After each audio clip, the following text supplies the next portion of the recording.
성현이라면 잘 아시는 바와 같이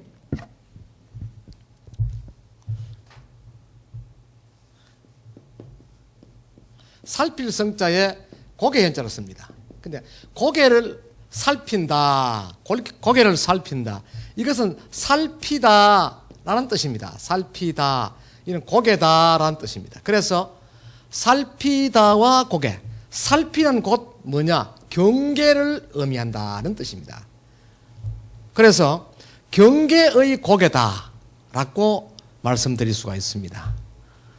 한 예를 들면은 지금의 청도 군 소재지에서 경산시 남천면을 넘는 고개를 남성현이다 이렇게 합니다. 남성현.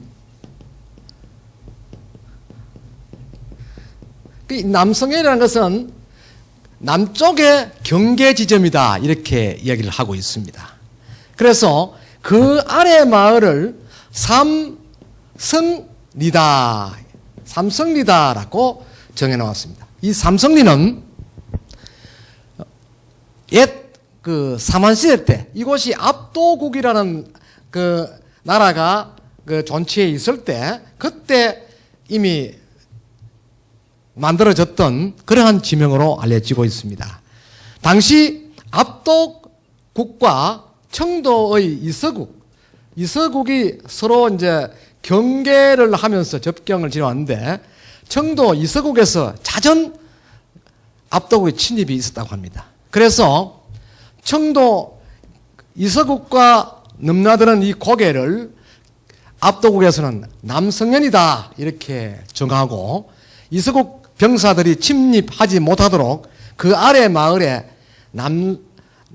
남천에 삼성리라는 마을을 정해두고 여기에 속전에 의하면은 50명의 정예 기마병을 주둔시켰다. 이렇게 해서 압도국을 침범하는 이서국 병사를 바로 나가서 막아내고 여력이 부족하면 바로 국왕에게 보고를 해서 병력을 지원받는 그런 방법으로 삼성리에서는 이서국을 막아내었다. 그렇게 해서 그 당시부터 이 고개를 압도국의 남쪽에 있는 성현이다 이렇게 해서 남성현이라는 고개의 이름을 붙였습니다. 오늘 제가 이 성현에 대한 발표를 하기 위해서 과연 경산에는 성현이 몇 개 있느냐 이것부터 먼저 살펴보는 그런 시간을 갖도록 하겠습니다. 경산에는 이미 여러 개의 문헌에도 이제 나타난 바가 있습니다만은 성현에 대해서는 모두 크게 경산 전역에 3개가 있었다. 그렇게 해서 삼현이다 이렇게 이야기를 하고 있습니다. 이 삼현은 동쪽에 현이 있고 또 남쪽에 있고 서쪽에 있었습니다. 그러니까 북쪽에는 성현이 없었던 거로 이렇게 알려지고 있고 북쪽에 성현이 없었던 것은 북쪽에는 동쪽에서부터 서쪽으로 길게 뻗은 금호강, 이 금호강이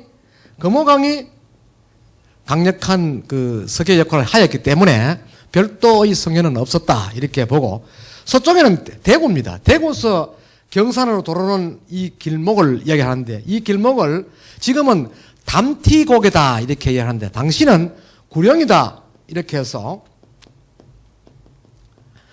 이름을 썼는데 이 서쪽에는 별로 소국길의 침입은 없었던 걸로 이렇게 알려지고 있습니다. 그러나 남쪽에 이르러서는 이서국이 침입을 자주 하였고 동쪽 지역에는 침입이라기보다는 외부에서 들어올 수 있는 관문이 동쪽에만 해도 3곳이 있었다라는 그러한 현지 상황을 살펴볼 수가 있습니다. 그러면 잠시 지도를 한번 살펴보도록 하겠습니다. 이 지도는 5,000분의 1 지도를 확대해 놓은 것인데 아마 그림이 좀 작을 것입니다. 잠깐 한번 보시겠습니다. 요 위치가 경주입니다. 경주에서 경주고 요게 붉은 부분으로 이렇게 테두리가 딱 나와 있는 것이 지금의 경산시 당시 압도국이라는 나라의 소재입니다. 그리고 요 빨간 부분이 이렇게 되어 있는 곳은 경주입니다. 그래서 신라가 되겠죠. 그리고 요 파란 부분이 사만시대 때는 이서국입니다. 그래서 경주에서 신라군이 진출하는, 이서국 쪽으로 진출한 주 노선이 이렇게 지금 주홍색 선으로 갈려진 요 길이 되겠습니다. 그러니까 이서국에서 경주로 진입하는 길도 이렇게 되겠습니다. 삼국 그 유사의 기록에 보면은 이서국이 유래왕 때 군사를 이끌고 경주 금성까지 쳐들어왔다는 그런 기록이 있습니다. 그 기록을 보았을 때는 이 이서국의 그 병사들이 이 길을 통하여서 경주까지 들어왔다, 이렇게 짐작할 수가 있습니다. 그리고 또 이서국이 그 후에 98년 유래왕 때 멸망이 되고 난 뒤에 신라가 경주를 중심으로 해서 백제와의 전투에 참여하였던 주 병참로도 역시 이 노선을 활용하였을 것입니다. 그리고 백제의 군사가 요 지점이 그 대야성이 있었던 지역입니다. 합천에 있던 대야성이 있었던 지역으로 당시 서기 640년에 대야성이 백제의 군사에 의해서 함락이 되고 난 뒤에 신라가 이 노선을 따라서 다시 성을 탈환하기 위해서 군사를 이동하였다라고 볼 수가 있습니다. 그러면 신라는 지금의 그 경주에서 경산을 통해서 이렇게 합천 쪽으로 들어가지 않고 바로 경주에서 살례로 해서 그 다음 청도 우문댐 쪽으로 해서 청도 소재지 이서국으로 해서 경남 창녕으로 해서 대야성 쪽으로 군사가 이동되었다, 이렇게 말씀드릴 수가 있는 것입니다. 예, 그러면 신라의 군사들이 압도국을 서기 102년에 취한 것으로 되어 있습니다. 그렇다면 신라 파상 23년, 즉 서기 102년에 압도국을 항복시켰다라는 기록이 삼국사기에 있습니다. 그 삼국사기의 기록을 토대로 해서 보면은 당시 신라에서 압도국을 바로 이렇게 침공하려면은 주변에 이서국, 강력한 군대 이서국이 이렇게 자리를 취하고 있고 또 옆에는 골벌국이 영토가 버티고 있습니다. 그런 상황에서 신라 군사들이 바로 이렇게 압도국을 침입하기는 상당히 힘들었던 것입니다.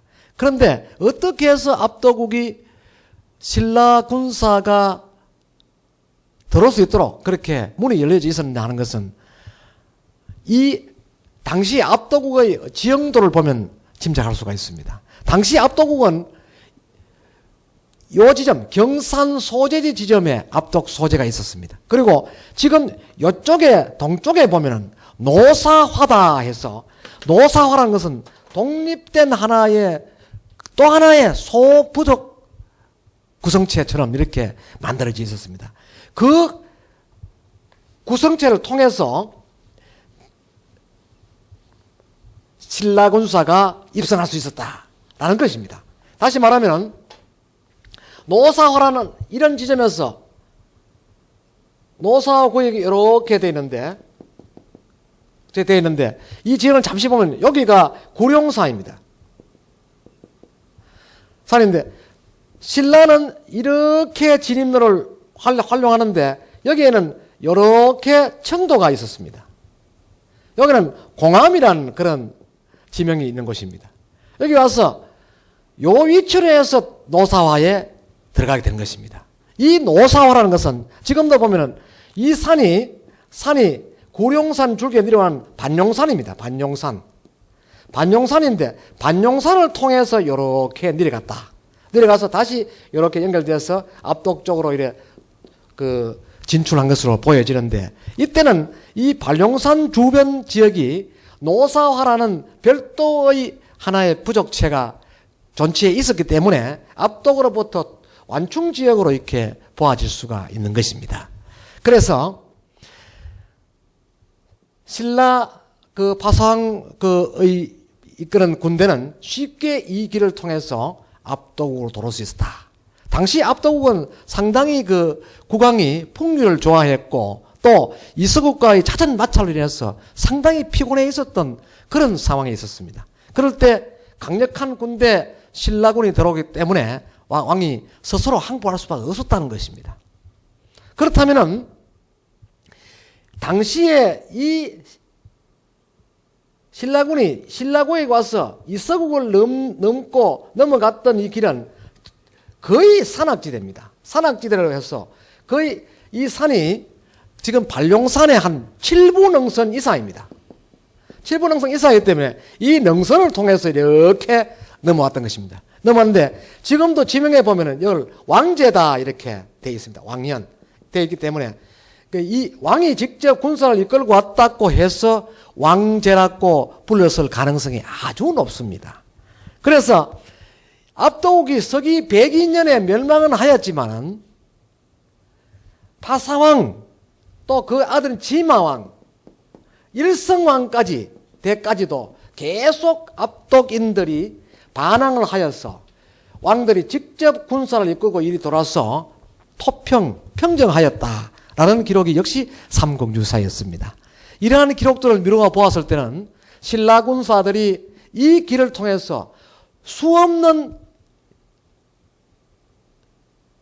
그런 입성이 있었다는 것입니다. 그래서 이 제도 왕제다 이렇게 불려지게 되었던 것으로 보아집니다. 이 공암에서 넘어왔던 공암이 위치하고 있는 부분들을 잠깐 VTR을 통해서 살펴보도록 하겠습니다. 지금은 경주가 되겠습니다. 여기에서 신라군들이 그 이서국을 진출할 때 이렇게 지금의 그 국도를 따라서 이렇게 쭉 내려오게 됩니다. 와서 공암 지역이 이 부위가 되었습니다. 공암 지역을 거쳐서 쭉 이제 가면서 청도 그 이서지구까지 이렇게 진입하게 되고 뒤에서는 그 백제와의 전투에는 여기까지 이렇게 쭉 청도를 지나서 협천까지 이렇게 진출을 하게 됩니다. 그런데 중요한 것은 압도국을 그 취할 때는 과연 어느 노선으로 왔느냐 하는 것은 이 우문댐을 그 중심에서 상류 부분을 보면 경주에서 쭉 압독을 진출하는 길이 이 길로 이렇게 내려왔던 것으로 보여집니다. 요 위쪽까지는 청도 구역인데 여기서 가장 잘로 간 부분에 와서 공암 지역에서 이렇게 산 그 8부 능선으로 타고 압도국 이 지역이 당시에 그 노사벌이라는 그런 구역입니다. 지금은 경산시 용성면 구역이 되는데 이 길을 통해서 넘어왔다. 여기는 청도 지명에 보면 왕제라고 명시가 되어 있습니다. 왕제는 공암에서 이렇게 8부 능선으로 반용산을 넘어가는 그런 길이 되겠습니다. 여기는 지도에다 보면 반용사라는 길이 그 사찰이 있고 여기는 용전이라 표기가 되어 있습니다. 이 길을 넘어서 왕제를 넘어서 이렇게 해서 압독 소재지인 암양 쪽까지 진출을 하였던 것으로 보아지고 있습니다. 예, VTR에서 본 바와 같이 길은 본래 이렇게 내려와서 공암으로 이렇게 둘러가 구도로로 이렇게 들어가는 길이 있습니다. 있는데 요 본래의 도로는 지금 청도 우문댐을 내면서 이 사너리 발룡산 사너리를 7부 능선 또는 8부 능선 쪽으로 길을 길다랗게 우문댐으로 우회하는 도로를 내놨습니다. 이 도로가 바로 왕제로 넘어가는 액길을 따라서 길을 내다가 위쪽으로 올라가는 부분을 그대로 따르지 않고 밑부분으로 따라가서 지금 대천까지 연결시켜 놓은 도로라 이렇게 볼 수가 있습니다. 그래서 이 발룡산까지 오르는 도로는 옛부터 신라인들이 사용했던 그런 고개다 이렇게 볼 수가 있습니다. 그래서 경산의 동해는 이런 왕제 밑에 보면은 또 조그마한 요 위치에 있는 조그마한 제가 있습니다. 이 제를 가지고 그 청도군 소천에서 용성면 공난리로 넘어가는 죄입니다. 이 죄를 가지고 회형이다 또는 회곡형이다 이렇게 이야기를 하고 있습니다. 그러니까 꾸불꾸불한 고개다 이렇게 해서 이 고개도 역시 청도 소천에서 용성으로 넘어가는 고개입니다. 이 고개도 발룡산 아래 육동지역을 경유하지 않고 바로 노사화의 소재지로 들어갈 수 있는 상동면 구역입니다. 이 구역으로 바로 입성할 수 있는 그런 고개가 되겠습니다. 이 고개 역시 나저망하면서 위쪽에는 상당히 높은 산들이 이렇게 좌우로 감싸져 있습니다. 이런 고개를 넘어가서 용성으로 입성하도록 되어 있습니다. 그러나 이 고개는 청도 우문댐이 길다랗게 이렇게 위치하고 있기 때문에 이쪽까지는 신라군들이 진출하지는 않았다는 것입니다. 그래서 이 고개는 훗날 임진왜란 때나 이럴 때 왜군들이 주로 사용했던 진출로로 이렇게 보아집니다. 또 그 아래 조금 더 내려가면은 여기 가면은 지금 남산면 평길이와 또 청도 동곡과 연결되는 또 성현이 여기 하나 있습니다. 이 성현은 갈현이다 이렇게 얘기합니다. 갈현이다 해서 평길이에서 갈지리와 서로 연결되는 그러한 고개가 되겠습니다. 이 고개 역시 군사의 진출이 용이한 지역이었는데 별도 그 신라 당시 이서국 당시는 이러한 우문댐과 여기에 서로 경계점을 두고 있는 그런 지역이라서 그 신라군이나 이서국의 진출은 거의 없었던 것으로 짐작할 수가 있고, 단 앞에서와 같이 임진왜란 때는 왜구들이 진입하는데 주 통로가 되었을 가능성이 아주 높고 실제 그와 관련된 기록들이 남아 있습니다. 이 성현은 경산의 동쪽을 갈라주는, 동쪽을 관문으로 해서 들락거릴 수 있는 그런 지점으로서 반드시 외부와의 경계를 두고 있는 하나의 성현이다 이렇게 말씀을 드릴 수가 있습니다. 그런데 이 성현들 중에서 앞에서 이야기했던 발룡산으로 넘어가는 이 성현이 과연 어떤 역할을 하였던 것인가, 여기에 대해서 중점적으로 한번 말씀을 드리도록 하겠습니다. 이 발룡산은 아시는 바와 같이 그 아래 큰 사찰이 하나 있습니다. 그 사찰 이름이 지금 반룡사라 해서 이 반룡사가 초창은 정확하게 알려지지 않고 단 중창은 원흥국사가 중창을 하였다 이렇게 기록을 하고 있습니다. 그래서 본래의 사찰이 있었던 것을 화재로 인해서 다시 중창을 하였던 그러한 큰 사찰로 알려지고 있습니다. 그러나 지역의 속전로는 신라시대 때 이곳 출신인 원효 대사께서 창건한 사찰이었다라는 그러한 구전 또는 속전도 있습니다. 그래서 앞에서 잠깐 언급을 했던 이 압독 지역에 서기 651년에 무열왕이 왕으로서 등극 한 2년째에 무열왕의 둘째 아들인 김인문이 군주의 이름을 바꾸어서 총관이다 해서 이곳에 왔습니다. 와서는 장산성이라는 성을 쌓고 부왕 아버지로부터 시급 300호를 상으로 받았다라는 기록이 있습니다.